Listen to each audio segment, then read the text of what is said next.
Well, the weather for the whole of the south of England will continue as it has for the next few weeks. It's going to be hot and moist, with temperatures rising steadily as time goes on. There's a chance of steamy moments as we move into the... sod it. We never wanted to do this. We never wanted to be weathermen and women making innuendos about hot atmospheres and drizzly countries. We didn't want to be child-friendly. We didn't want to bang on about being for over 18s only. We want to talk about our sexy adventures. We want to be lifestylers, leaping from bush to bush as we sail down the rivers of British sex clubs and mountains of crazy experiences.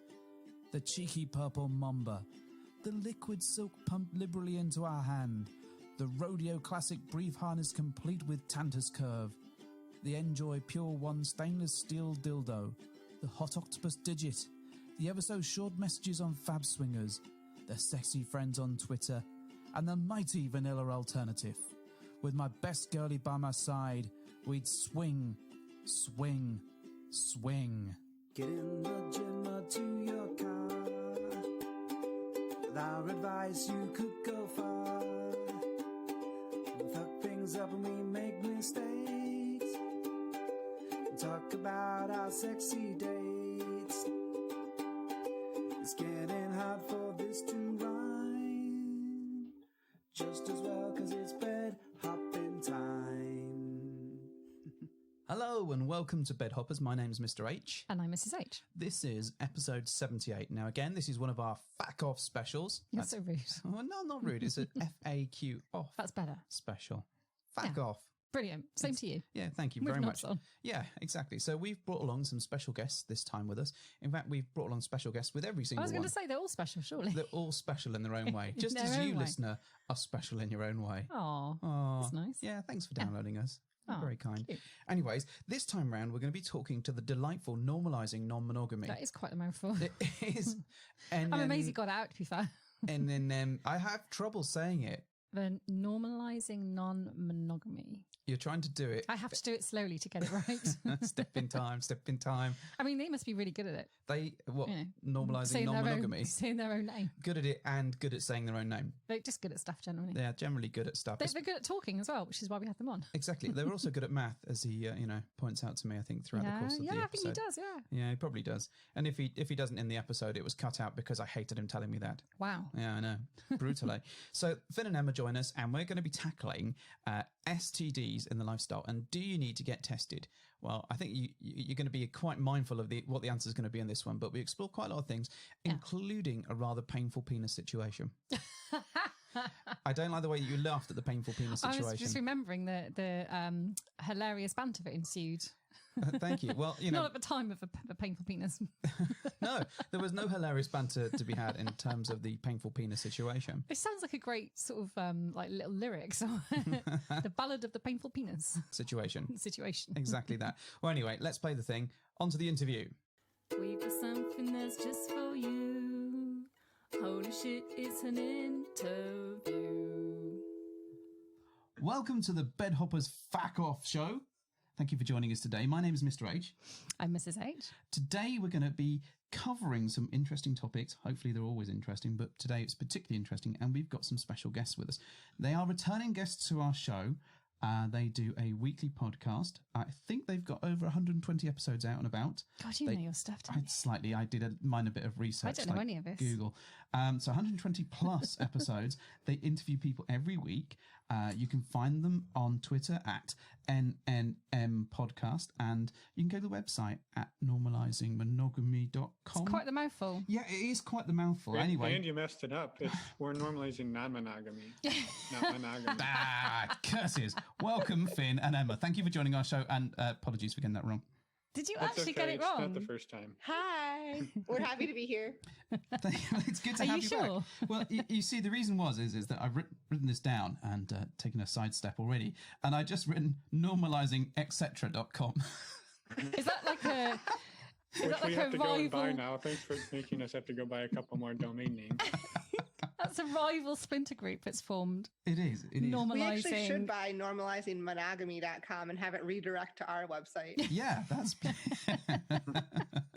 Catch everyone else on the other side of the coin. It's kind of... Right. Yeah, nobody has ever been this clever. I like this. Normalizing, etc. Yeah, normalizing, etc. Thank you, guys. So we are here today to cover a big question, actually. It's all about, do I need to get tested in the lifestyle? Now, I want to point out before we jump into answering this and covering a whole load of stuff around this topic, that none of us are medical professionals. We are not doctors. These are just opinions rather than facts, although there may be real facts in there somewhere. Yeah. Yeah. So please keep that in mind as we go through this. Yeah. Okay. And inevitably, we'll stumble over a whole lot more than these guys will, because they're much better than us with this sort of thing. Really? Yeah. Okay. I'm just putting that out there. Blowing smoke up for asses now. Yeah, I know. Well, it's, they don't work for free, so it's mostly they're based off of compliments. It's costing us a fortune, isn't it? A fortune in compliments. To like sit still for 40 minutes. I know. We've only got 6 seconds of audio clips from them. We're just going to keep reusing that because it's much cheaper. So, guys, I think that the first one is: do I need to get tested in the lifestyle? What's your thought on that? I'm sure we've got an agreement.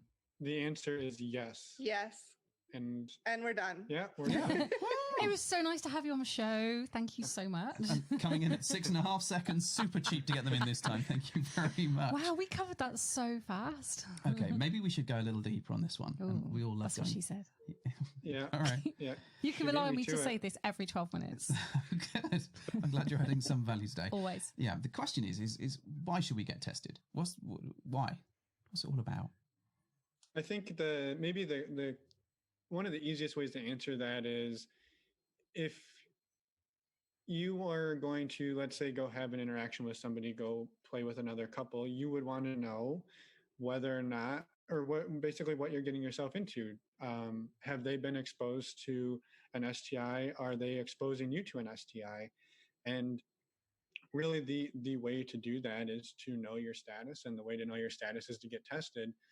And it's not necessarily a fun thing to go do. It's not the sexiest thing to go do, but you kind of expect to be putting yourself into situations that are safe, and your partner into those situations that are safe. And really the way to do that is to know whether or not you have an STI that you could be potentially transmitting to somebody else. And you would expect the same from them. So a counter question quickly to that, because it's just something that occurred to me. So some people might say, well, does it matter if I'm going to use protection anyway? I'm going to use condoms. So does it matter then if I know or not? Yes, I'd say, because there are STIs that are spread by skin-to-skin contact, and condoms don't necessarily protect you from everything. So, well, they don't. So it's important to know your status and take responsibility for yourself. And even if your level of risk is higher than someone else's, it's still important to take responsibility for yourself and for any partners, so that your level of risk, the risk that you're willing to take. Yeah, that's what I mean. Your acceptance of that level of risk. Right. Like, so that you can, I guess, protect yourself, but also protect the people around you, and be able to have those conversations. Yeah, and as Emma was kind of saying too, there's a lot of STIs that condoms do reduce the risk of transmission, but they don't necessarily mitigate it 100%. So there's some that can be transmitted by kissing or just by skin-to-skin contact. And this is not me saying don't use condoms. Yeah. That's not it at all. Throw the condoms out. You don't need them. So yeah, no, you Please definitely use your condoms. definitely still get tested if you're going to use condoms. The other reason is condoms break. They're not indestructible. So it's better to be safe than sorry, or safer. And I think that point around the risk is really important, because we often put rules in place for how we play to protect our relationships and how we feel, but actually you need to protect your health, and you need to also protect against getting someone pregnant potentially as well. So there's a whole host of things in there, and it's about how you mitigate those risks to a level that you're happy with. And you can't eliminate all of these risks, but you can do a lot to make sure you're as protected as possible, so that you can play safely and feel comfortable in doing so. Yeah. Interesting. I mean, if you were potentially going to play with some partners and they didn't have a conversation with you about testing, would you, but they very obviously had condoms and what have you, would you still have that conversation then? if they didn't have the would we still ask them, or would we still bring the conversation up? Yeah. Yeah, nowadays for sure. I think early on, and really for the first probably 4 or 5 years that we were exploring swinging, we weren't great about this. It was one of those. We were decent, but we could have been better. Yeah, it was one of those things that we were new. We felt insecure. We didn't want to be those people bringing it up, and we were afraid if we brought it up that it would maybe ruin the chances of us playing with somebody. And in the last couple of years, probably in the last 5 years or so, we've really shifted to sort of an abundance mindset that if we can't have this conversation with you, and not only if we can't have the conversation, but if we can't trust what you're telling us, then we don't want to put ourselves in a situation with you where we could be at risk. We don't really want to play with somebody if they're not willing to have that conversation with us. I mean, it doesn't need to last for 2 hours. It can last, a minute or two to get through everything you need to get through. And then everybody can relax and enjoy it and know what they're getting into. Yeah, it's a red flag for us now if someone does not want to have that conversation. Like Finn said, it doesn't have to be a super long one, but it needs to happen. It's interesting because I don't think we've ever been asked about being tested in the UK. We do get tested, and we'll come on to how often we get tested. I would 100% agree. We have never actually been challenged or asked in the UK. And it was interesting, actually, when we went to Desire, that was one of the first questions that people asked. Which was refreshing, but also confusing because we'd never been asked that question. It's a real shift of focus. Here, I genuinely don't think that anyone would bat an eyelid if you said, well, I haven't been tested, but I have condoms, so maybe people would just crack on anyway. Do you think it's that people don't get tested, or is it that it's not even entered their mind? Bit of both, I think. Yeah. I do think there's a lot of people who don't get tested, and whether that be because they just don't make time, it's free to do that here, or whether it's because they don't think it's something that is asked often enough to require them to have the test, because if it never gets brought up, then obviously people are going to be less and less interested in actually taking care of themselves. So after coming back from Desire, have you two adopted the strategies of bringing it up? Now, when you two bring it up, or now when you two are in situations with other people, do you bring the conversation up even if they don't ask? That's a really good question. And I think since our experience in Desire, I have been definitely more focused on having a conversation with people about the differences between what we experience here and what we experience there. It's actually a really good conversation to have just out of interest more than anything. And it naturally then brings it up into conversation. If you sort of say, we went to Desire and this happened and we had this great conversation and we don't really encounter it here, so let's chat about that. It's quite useful conversation starter in a way. Yeah, it's an interesting one because since Desire, the world seems to have shut down quite significantly. Absolutely. So I don't think we've had as much opportunity to put that into practice as we might normally have done. And also the people that we have met since coming back have been people that we know anyway really, really well, actually have had long-standing relationships, I guess, with, rather than new people. I think there is a level of trust, but also I don't think you should let that mean that you don't ask the question. It's still important to have that question and still important to put that on the table. I guess the tricky bit is that will people take that the wrong way if you're chucking that out there? Is there for them a thinly veiled insult suggesting that they may not be? What are you saying? Yeah. So there's that shame element, I suppose, of, I'm sorry to ask you, and it's not that I don't trust you, it's just I take my health really seriously. There's another point too, just to interrupt you really quick, that, along those same lines of testing, it is helpful to, when you have that conversation, you all can also find out about what people like and don't like. Like if you are going to go play with someone, it's easier to have maybe that health conversation and roll that into, well, what kinds of things are you into? What are you not into? Like, and kind of learn that and make the conversation fun and sexy as part of the whole health and STI conversation as well. And again, that's one of the things that we just haven't really seen happen over here. And, going to Desire, and I'm going to go back there, a few times. You're I literally suspect. going to go back there. Not right now, but as part of this conversation. The elevator speech was very much something that we were not familiar with. I was familiar with it from listening to various other shows and podcasts, but Mrs. H was absolutely, hadn't encountered no idea. this. So when we first hooked up with a couple at Desire, one of the thits they did was, so what's your elevator speech? And it was all very nice and pleasant and yeah, it was great. But as a concept, that threw you into a bit of turmoil where you were trying to work through what does this mean? So very much put me on the spot, and I had to very quickly kind of think, oh, okay, they're asking me some really great questions here, and I'd never been asked these before in the context of let's have a conversation before anything happens about what you like and don't like, which is what TV show you like, what is your favourite album? I mean, they left the room pretty rapidly, but okay. I think it's a great idea, and it's something that people just don't do enough of. They don't take the time maybe in advance to sort of think about the experience that they would like to have, rather than just going straight into something and hoping that you tick a box along the way.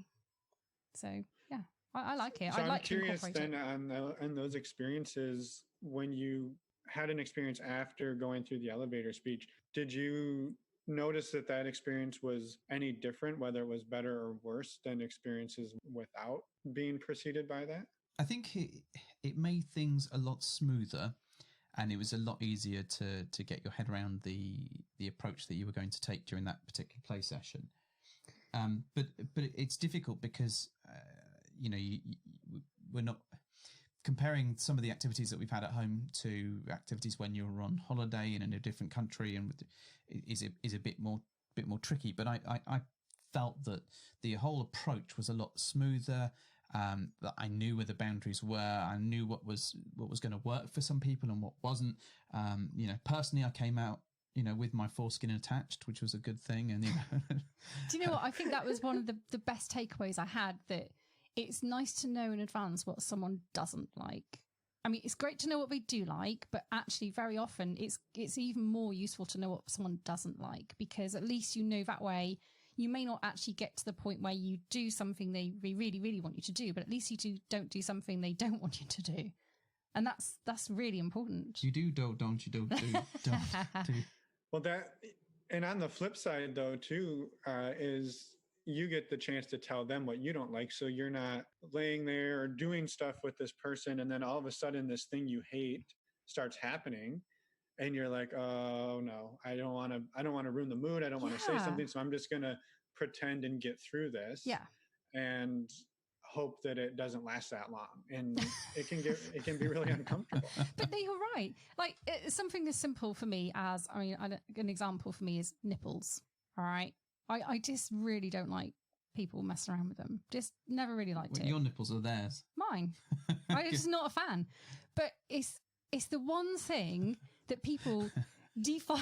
You're showing me a nipple, thank you. That people default to as here's a woman, here's her Babylons, I'm going to play with those. And inevitably they play with nipples, because why wouldn't you? I mean, they look nice and they're there in front of you. Some people just don't like them being touched and played around with. So although your tattoo that says "touch me" and with a big arrow pointing to your nipple was probably a mistake. Great.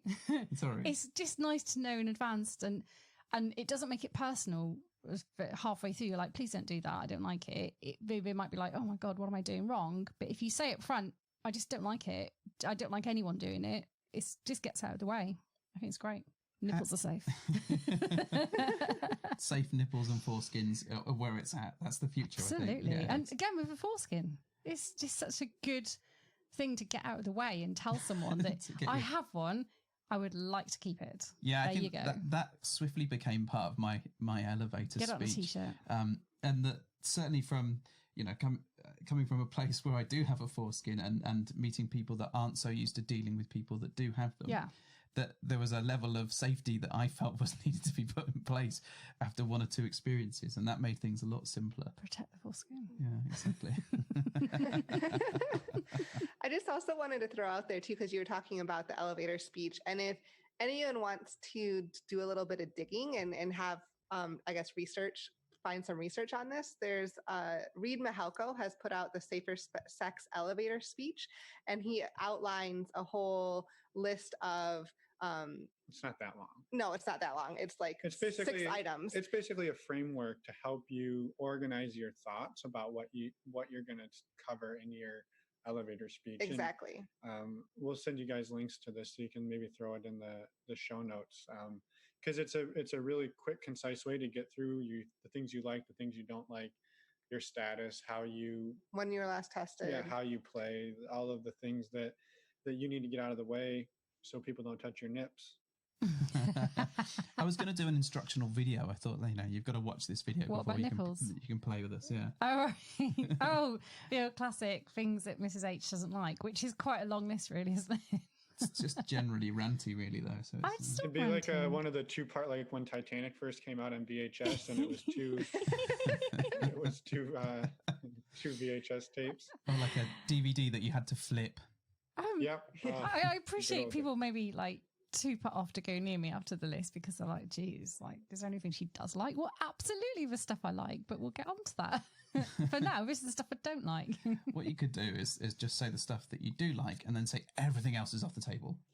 Right. Don't even look at me. Don't even look at me. Never look at me.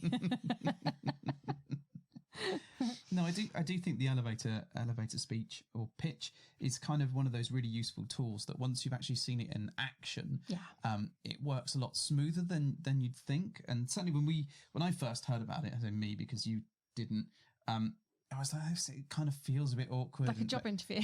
Well, it's, there's something maybe about the sort of innate Britishness of myself, sort of going, oh, this is awkward, and it's fumbling and it's bumbling through this kind of, oh, I do like this, but I don't like that. And this is, but actually when you see it work and you just go, well, I like this, I'm not so keen on that. I got tested at, X date, and clear, this is what I like to do.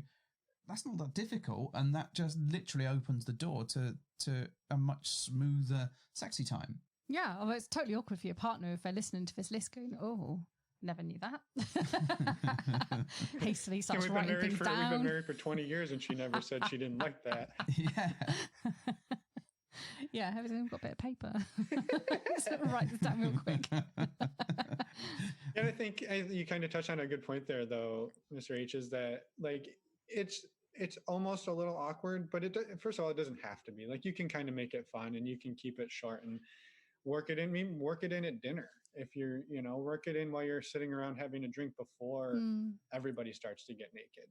Like that's one good strategy. And the other piece is like the minute or two of awkwardness gets made up for in the fact that you don't have that in the middle of things happening. Not that it's not still going to get awkward at times, but you're not going to step on a landmine you didn't know was there. So, and just to add on to that too, like I found that in the experiences where we lay it all out ahead of time, and like I am so much more comfortable in the moment, and honestly, it's so much more of a fulfilling experience, and it's sexy to me to have those conversations ahead of time because it makes me much more relaxed in the moment and lets me let go a little bit more. And if you're worried about having that conversation, the sooner you get it out of the way, the less you have to worry about it. So if you're leaving it in your back of your head for this moment where all the sexy times are about to happen, that it's going to rest on your mind, and you're not going to be thinking about all the fun you could be having. You're probably more worried about having this strange little chat. But it does help to practice it for sure. And I found that the more I've had those chats and the more I've said these things, the easier it becomes, and the more you can slip them into conversation and have fun with them. Yeah, and you don't have to be perfect, right? Like you're gonna fuck it up. You're gonna say something wrong. You're gonna goof it up, right? I mean, it's gonna happen, and you just kind of roll with it. And I mean, if that's the thing that's gonna scare somebody away, then like you dodged a bullet. Yeah, that's good. Yeah, if you haven't got 10 minutes to sit and listen to 10 minutes, but it means it's quite a lot. How big is your bloody elevator? This is just the stuff. It's not the great glass elevator. This is the stuff I don't like. It's a good conversation, and he's right. You can make it into a fun, interesting, Yeah, but almost going like down that, and these are the music conversation. tracks that I refuse to let you play whilst we're getting down to sexy times. This is the acceptable television style of program that we can have on in the background. Oh, you sassy! I have a question. Anyway, I have a question for our lovely guests around. So, if you have this conversation, which is great, do you at any point ask to see evidence of STD tests, like a text message that says, hey, this is clear or whatever? Yeah, so I think circling back to something I kind of touched on earlier, which is if we don't trust somebody, then we're not going to get naked with that person. And I think there's just a little bit or a lot of bit of character reading that has to go on. And, you know, if we're having this conversation with somebody and we're like, so we get tested and this is when we got tested, this is what the results were, you know, how about you? And they're like, oh, well, I don't, yeah.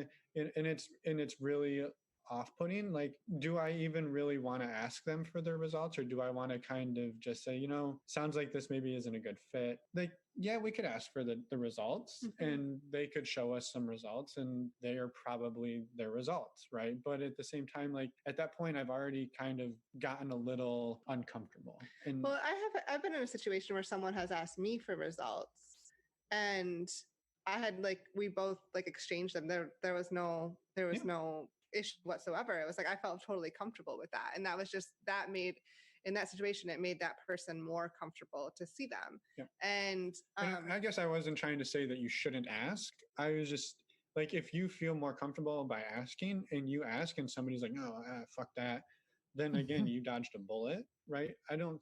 I think you should be able to ask. And if somebody asks, you should be able to say, yeah, here you go. And I don't think there's anything wrong with that. I think where I was going is more, if I feel like we're kind of at the point where we're typically playing with people that we feel comfortable enough with, that we can have the conversation and trust the things that are coming out of their mouth, to the point that I don't necessarily need to ask them to say, well, prove that you're not lying to me. Yeah, it goes back to that character reading too. Right. The other little piece I just wanted to add real quick too is that you'll hear in a lot of different podcasts and just a lot of literature out there that when you do talk about it, try hard not to avoid the use of the word clean, because that implies then that someone who may have tested positive or reactive for an STI is dirty. And that's just not true.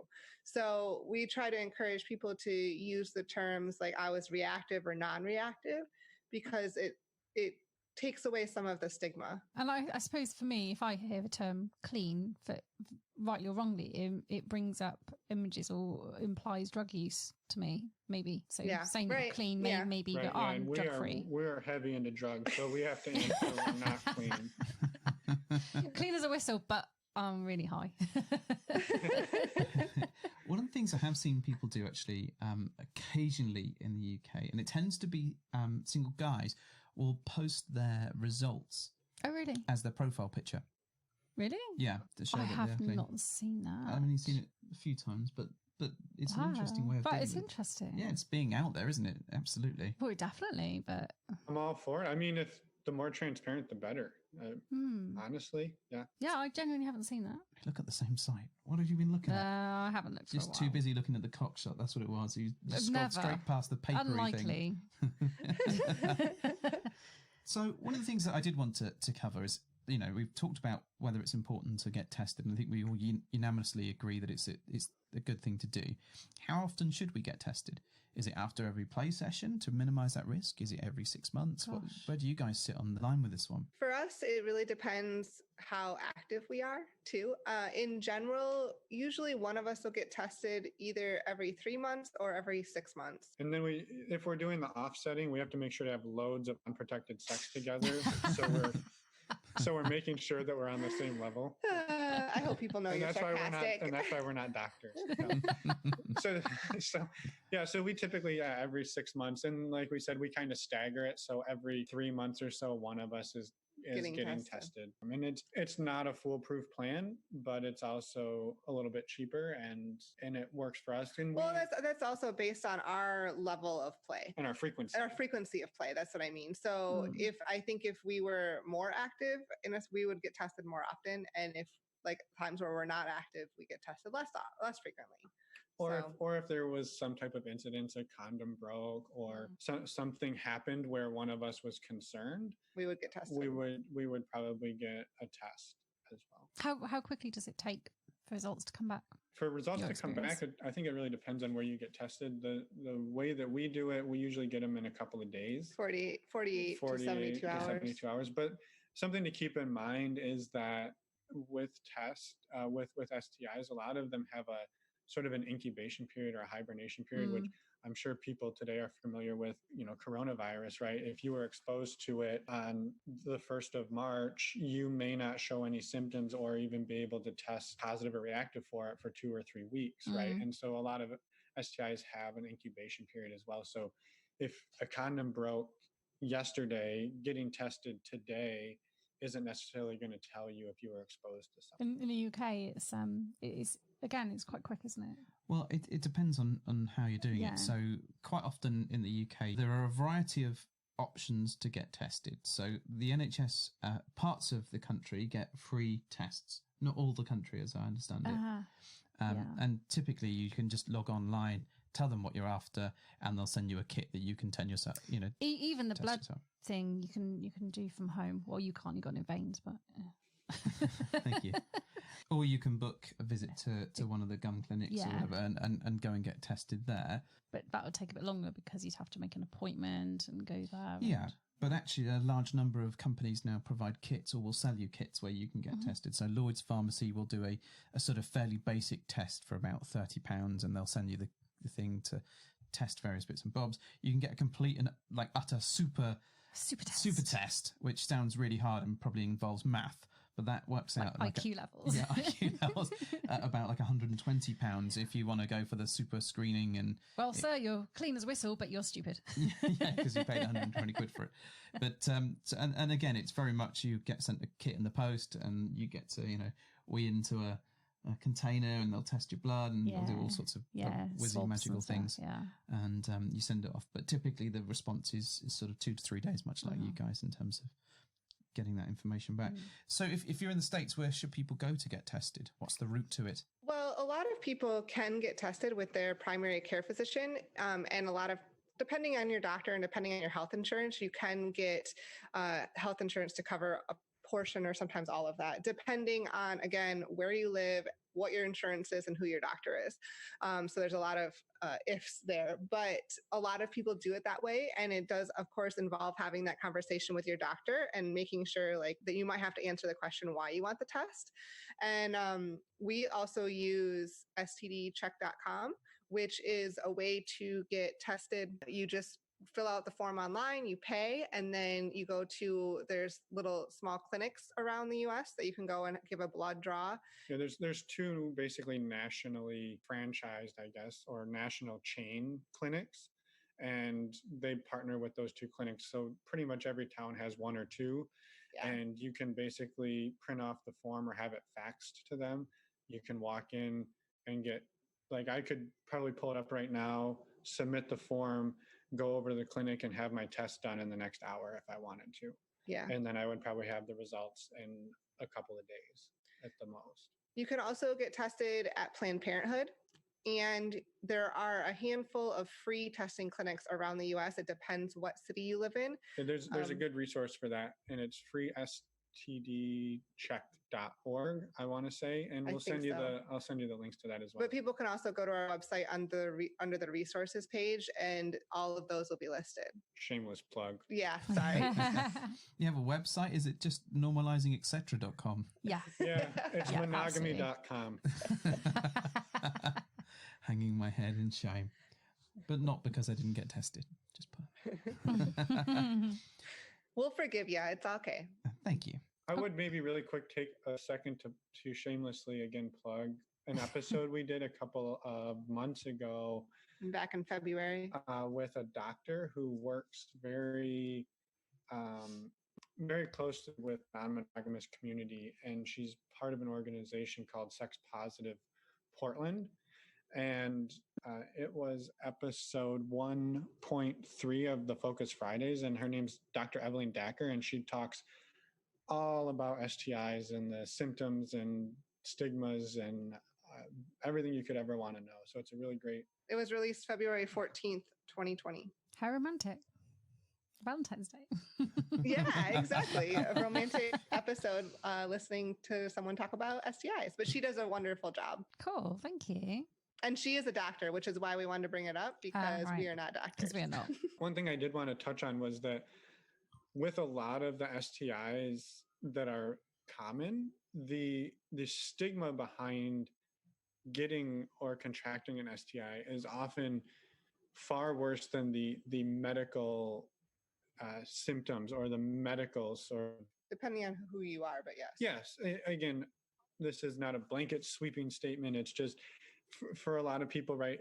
Herpes or HSV1, or in a lot of cases, HSV2, a lot of times people won't even necessarily know they have it until they're tested, right? And so at that point, it's really the medical issues that they're going to have to deal with are much less drastic than the stigma around them having something that they have to disclose to somebody. And this is true for a lot of the different STIs. And again, your results or your situation may vary, right? There's certain types of HPV that can lead to cancers that can kill you, right? And obviously that's an extreme case, but for a lot of people, they'll have HPV and never know it. So just something that we wanted to kind of throw out there is that oftentimes if people test positive for an STI, they think it's the end of the world, and it's often not the case. You may also test positive for something, have that treated, and then you still need to, like, depending on if you're going through treatment or whatever, you still need to disclose that. And that can be difficult. And the stigma behind that can be more sometimes than what the physical effects you are feeling. Now, it's definitely not true for everyone. Some people have severe side effects from these STIs and have severe health problems. So it's not a blanket statement like Finn said, but it is the case sometimes. And I would maybe just throw one more piece out there is that if you do test positive for something, that doesn't mean your days of swinging and non-monogamy or sex are over. We did a really great interview. I don't want to keep plugging our own show, but we did a really great interview with a couple who actually, it was episode 78. They tested positive for HSV1 like the week before they were going to Desire, and they almost canceled their trip because they were so panicked about it. And they ended up deciding to go, and they decided, like, we have to disclose this to people. And they worked it into their elevator speech, and nobody cared. They were like, thank you so much for telling us.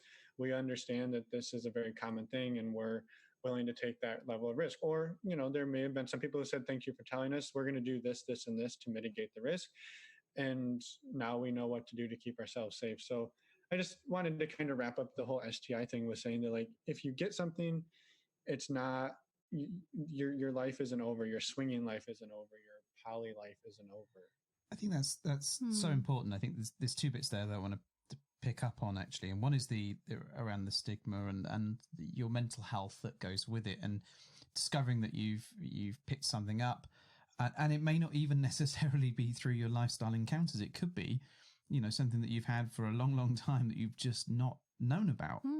So, I would urge anyone that discovers that if they have picked up an STD to just look at it as something that they just need to get treated, rather than it being a shameful thing. These things just happen, and it's no different to catching a cold or any other illness that you might pick up. It's just you're exposed to risk, and sometimes things happen, but don't beat yourself up over it, and just be sure to seek the right medical advice and support to get through that process.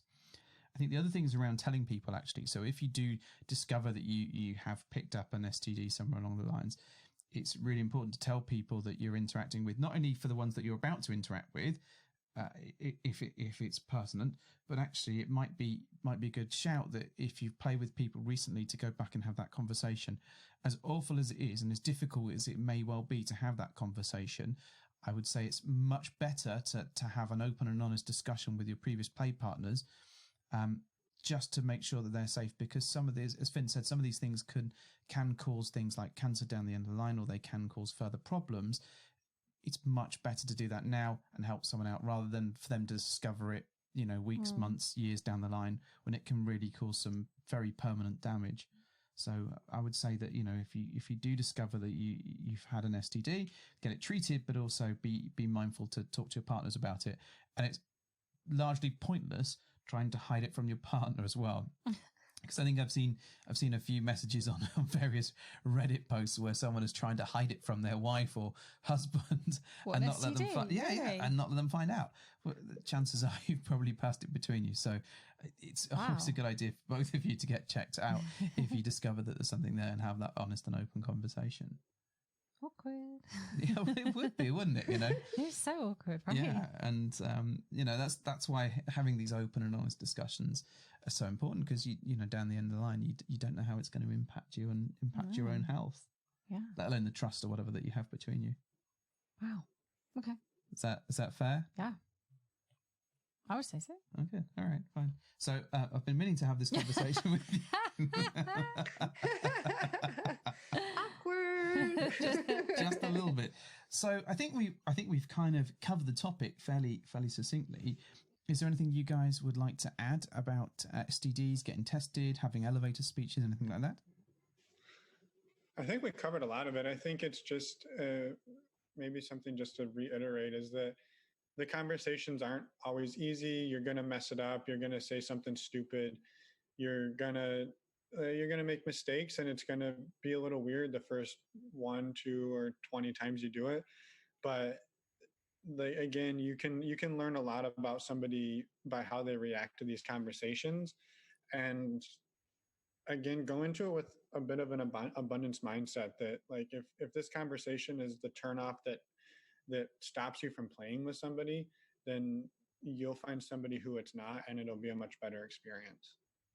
Yeah, that's pretty much what I have to say too. Like, I think it's a very important thing to do, to have the conversation, to get tested, to take responsibility for yourself and for your partners and for the greater good of the people that you're interacting with out there. So thank you for inviting us on. Thank you for covering this topic. And yeah, it was awesome to chat.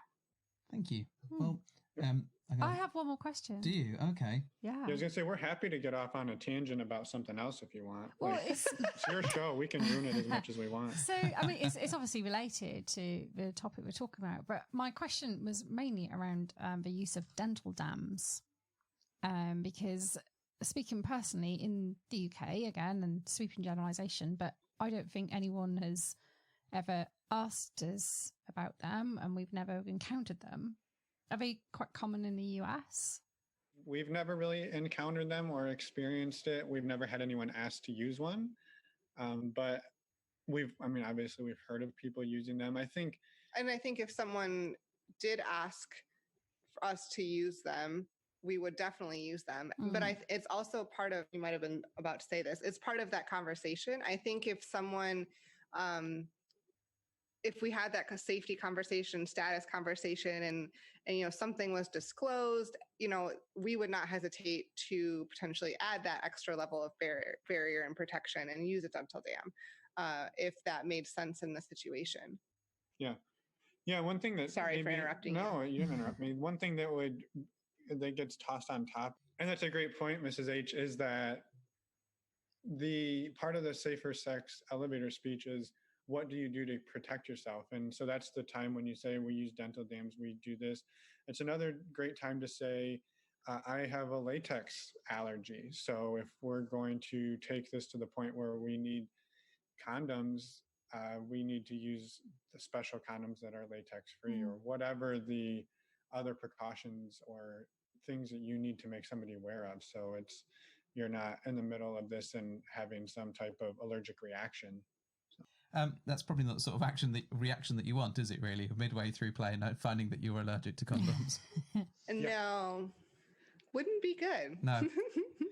And lube as well. Yeah. Yeah, you do like to talk about lube. Do you know, it's an interesting one, and I think I've mentioned this before, is actually that lube is something that seems to be lacking throughout much of the UK as well in our encounters. Very few people have actually brought lube around to play sessions, especially when we've been in clubs. Get really uppity about it. I don't. Yeah. they're very insulted by the fact that I've brought lube out. And it's like this. I am wet What enough. is it? An offense that they're not wet enough Yeah, for you to basically. like just cram it in? Yeah. So it's going in dry on nothing, my friend. People's fucking egos. Jeez. Jesus Christ. Sorry I swore on your show, but come on. I think No, people do. I think they take it personally, like it's some offense against their ability to, be aroused or something. And we're like, I don't need that. I'm wet enough. Otter's pocket. But I do think this links through to that whole conversation. Certainly from our experiences over here in the UK, is that people don't tend to ask about testing because I think there's an insinuation that you may not be clear of an infection, and they don't like to say what they do and don't like because it's an awkward conversation, and they don't. So and same with lube. Mm-hmm. And it's a very weird approach, and we're desperately trying to make that part of our play wherever we can. And whilst there's a level of awkwardness, I think once you've removed those barriers, play becomes much easier and much simpler. So my advice to anyone that is starting out on their lifestyle journey in particular is to try and incorporate it early on, because the more you practice and the more you do these things, the smoother it will go when you actually move to that element of play. And it normalizes things generally. Like non-monogamy. Like monogamy, etc. But We have the theme, the sub theme to the show. but I think the more you make these things habitual in your everyday experiences, and they do become a normalized kind of way of how you have your play sessions and whatever you choose to do. You don't make it into a big deal because it's like second nature to you. I can't remember. Is there like a national giving blood day from across the UK? Maybe we should try and attempt to start a sort of even if it was just a national get tested day in the UK, just one day where people check. Would you like a national lube day? Yes, I'd also that could be they can be 6 months apart. Get lubed. Yeah, or like about a week after get tested day. It's lube up day. Just as everyone gets their results back. The lube issue, I was just curious. The pushback you've seen, has it been Mrs. H on your side where you want to use it and the man that you're with takes offense to the fact that you would need lube with him, or is it on Mr. H's It's side? more Mr. H, because he likes to use it, because that's what we do, and we are used to that, and it's I'm too slippery, never gonna catch me. And it's a better experience from your perspective to incorporate into your experience, which is great. From my perspective, I am very regularly in the habit of making sure that whoever I'm with, I'm quite open about saying if I need it, if I want them to use it, and I'll quite happily just help myself to it, and obviously make sure that they're comfortable with the brand I'm using. But I've got no problem saying this will be a better experience for everyone all around if we do this. Well, this is an interesting one actually, and it does tie back into the whole testing. So many years ago, Mrs. H had an operation, didn't you? You had one of your Skene's glands removed. A Bartholian glands thing, yeah. Which is the part of your vulva that produces wetness, isn't it? Yeah. Sort of the lubrication gland. There's two glands that sit kind of next to each other, and sometimes they can become inflamed, or one doesn't work. And in my case, I had to have one removed. So as a result, a byproduct of that, it means that I only produce 50% of the amount of lubrication, I guess, that a normal woman would. Which is handy because I'm 50% more attractive than the average man. And you just look at a woman and it's like, gosh. Yeah, well, so we... Yeah, but to correct you there, in order to cancel out a 50% negative, you would need a 100% doubling. Just from an engineering math perspective. That's math fine. is off. That's all. That's okay. I understand. If you want to You can edit that out. I just wanted to point out that... No, if you want to belittle me on my own show, you scumbag. That's fine. So anyway, the story that I was attempting to tell before my math was rudely interrupted was Well, if it was correct, you wouldn't have had to be uninterrupted. This is very true. I'm so glad to have you back here. I was going to say, you've missed him, haven't you? I have missed And him his very little much quips. so. I know. He doesn't message me anymore. It's just a desperate plea Just for his turns up on your show attention. and hurls abuse at you. I know, it's awful. So we carried on having sex as per normal. This and bear in mind this is many years ago. Oh, yeah. And our exposure to things like lube and all sorts of things like that wasn't very high. Yeah. And after a while, and we didn't put two and two together, I started getting really lots of tiny little tears on my foreskin Like and on my paper penis, cuts. like Yeah. 100 little paper cuts, and it Well, that just sounds fun. Death by 1,000 cuts. it felt as painful as I'm describing it. It was horrible. It was, because the slightest movement on your foreskin, and it hurts because you're opening all the cuts. And this happened largely after we had sex, and it took a little while for me to go, oh shit, what's going on? And of course, anything that's related to your penis, you're going to be like, oh yeah, my God, what is I'm ultra it? paranoid. I mean, Literally must have an STD. You've got to protect the beast. So, so I immediately went to the gum clinic. It must have been about 10 times. And they were like, oh, we think it might be this. We think it might be that. And we went through so many fucking tests because they thought it was an STD. They thought it was all sorts of different. But your blood tests were always clear, weren't Yeah. they? Like there was nothing like obvious. So we were like, oh, what the hell? So it transpires. It was just We needed lube. We needed lube. It was just the dryness of things. And just having gone from not ever having had to use that to needing to use it, that's what was causing the tear. So the second that we switched to having lube and also threw condoms into the mix as well, lo and behold, Mr. H's peen was in tip-top, perfect, wonderful condition. But it took that sort of education and understanding, and you can imagine a lot of panicked trips to the gum where I had every swab, poke, look. They had. I remember at one point physically they had 4 fucking doctors in there looking at my penis to sort of try and figure out Just because they wanted to look at it, not because of anything. And they were like, "That is magnificent, but it looks painful," and. It just took that experience for us to figure out, and it wasn't until I had that we sort of went back and had that conversation, researched, and then went back to the gum clinic and started having this chat with them, and all the puzzle came together. And I know that looking back in hindsight, it's fucking obvious, but at the time it was such a this eye-opening situation. I can still feel that pain when I close my eyes. It haunts me. I don't ever want to go back to that. So when I do offer someone lube, I'm like, no, I insist. We are having lube. I want the lube. The lube is going. Think you don't need it's going on before the condom. It's going on after the condom. Everyone's going to be fine. We're going to have lots of lube everywhere, and everything's going to be good. And that makes sense because of what you went through and because some people just like lube. That's okay. Exactly. Bathing in it was a bit much, but Cleopatra style, it was. And but the thing is now you can get such amazing products as well. It doesn't have to be the dodgy sort of, sex shop lager flavored stuff, or you get like awful tacky, sticky lube that isn't very nice. Now there's like loads of great products out there which are designed to feel like the real thing, and they're not sticky and horrid, are they? No, I agree. Yeah. And spit is not lube. It's got to be said. Neither are tears. No, but you can't. Especially, I was just going to say, like, if you'd eaten something citrus and then tried to use spit as lube after you had all the little cuts on your foreskin, could you imagine that? Oh my God! Wow. You are mean. Yeah.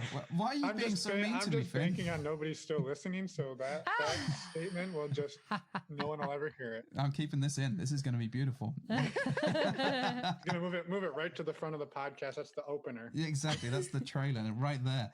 So I want to say a massive thank you to you both for joining us. It's been so lovely to chat to you again. And whilst none of us are doctors, I think we've added some value in terms of thinking about some of these big issues, and if people do want to find out more and listen to an actual doctor, they can go to your show and then come back and listen to another one of ours if they fancy, I'm going to check out Monogamy, etc. So thank you very much for coming on. Are there any places you want to point people towards? Do you want to give your website one more shot? I know you've plugged it throughout the course of the show today, but you can do it one more time should you feel. feel the need. No, we're good. We'll just send you links and you can throw them in the show notes. And I mean, we just appreciate you guys having us on. So thank you. And it's not about promoting anything. They're just some decent resources, and we hope people enjoy them and find them useful. Cool. It's been great to hear you hurl abuse as Mr. H again as well. I've missed that. It's always fun. Somebody needs to do it. It's been awesome to see you guys again. Thank you. And yeah, notwithstanding the maths banter, it's it's been really good. Thank you so much. Well, thank you for hopping into our bed.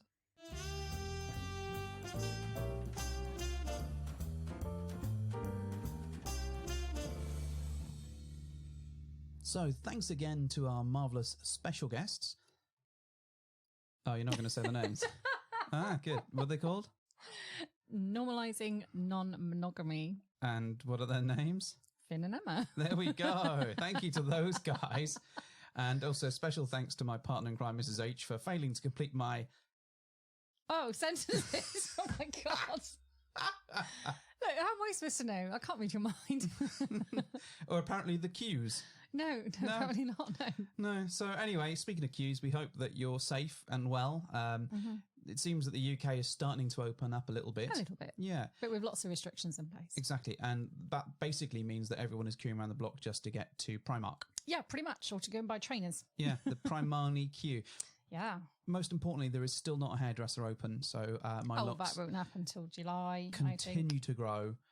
The Obi-Wan hair is starting to get there, I think. Do you think? Yeah, maybe. I think you should go more for the Matt Berry look. The Matt Berry look. But yeah, exactly that. That one. Okay. He's got beautiful wavy locks. Wavy locks. Have you noticed that pretty much everything that he's in, he seems to have an orgy? That man does do spectacularly well. Yeah, when he's writing it, yes. Oh. Have you thought about that? Frequently. I frequently think about Matt Berry and an orgy. Right, that's it. I'm going to become a TV writer and be the star, and I'm going to write every episode is going to be an orgy. Brilliant. Yeah, sounds I like good, right?